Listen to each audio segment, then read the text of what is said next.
We're in Oaxaca City, Mexico. It's 11 p.m. and we are hungry.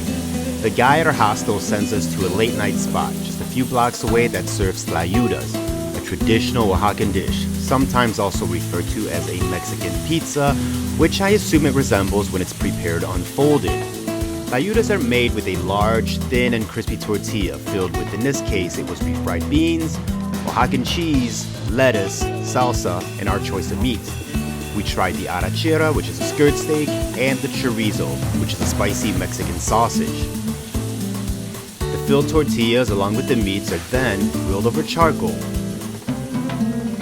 From there, they're sliced, then served with a side of spicy salsa and herbs. So, if you ever find yourself in Oaxaca, make sure you try out the Tlayudas.